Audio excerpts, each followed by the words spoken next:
Assalamualaikum warahmatullahi wabarakatuh. Selamat datang di channel yang memberikan informasi tentang dunia keislaman.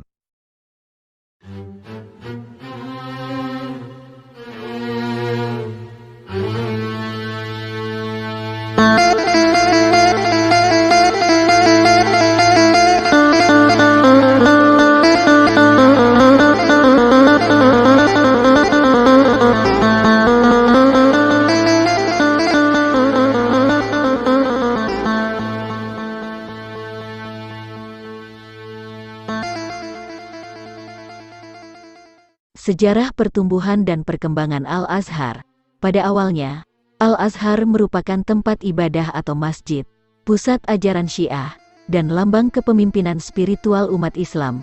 Al-Azhar didirikan oleh seorang panglima dinasti Fatimiyah yang bernama Jauhar Khatib As-Sikili pada tahun 970 Masehi atas perintah Khalifah Al-Mu'izz Lidinillah, sebagai tempat ibadah sekaligus tempat melakukan propaganda ajaran Syiah dan merupakan lambang kepemimpinan umat Islam.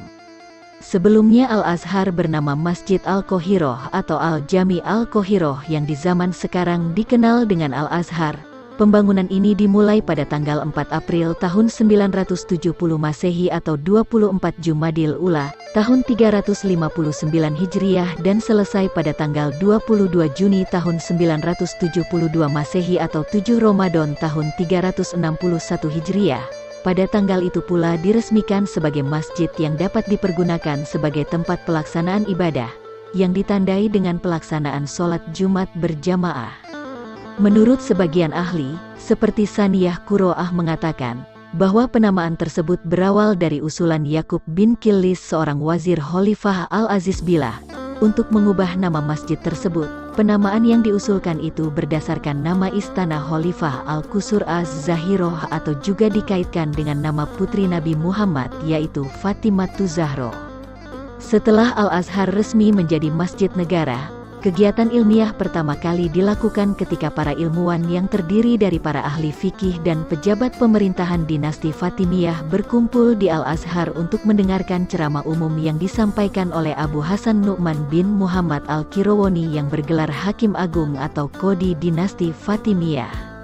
Al-Azhar terus difungsikan sebagai pusat kegiatan belajar baik di halakoh atau kutab yang berada di Al-Azhar. Para pengajarnya berasal dari Bani Nu'man yang mengajar di tempat tersebut sampai tahun 979 Hijriah.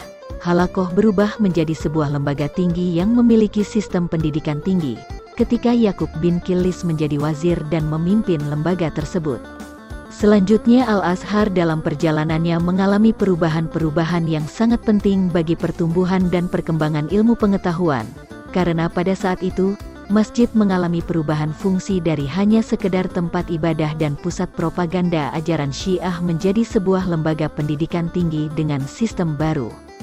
Keadaan seperti ini pada akhirnya mengalami kemunduran, terutama ketika salah seorang menteri dinasti Fatimiyah yaitu Syirkuh berambisi menjadi wazir yang bekerja sama dengan Salahuddin Al-Ayyubi untuk mengambil alih kekuasaan.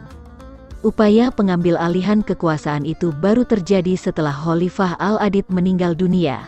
Sejak saat itu kekuasaan berada di tangan Sultan Salahuddin. Pada masanya ia berusaha mengubah Al-Azhar yang awalnya sebagai pusat penyebaran ajaran Syiah menjadi pusat pengembangan ajaran Sunni.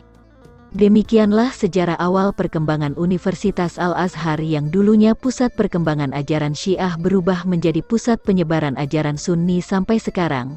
Semoga kita sebagai umat Islam dapat mengambil hikmah dari sejarah ini dan tetap bersatu di tengah-tengah perbedaan antara Syiah dan Sunni.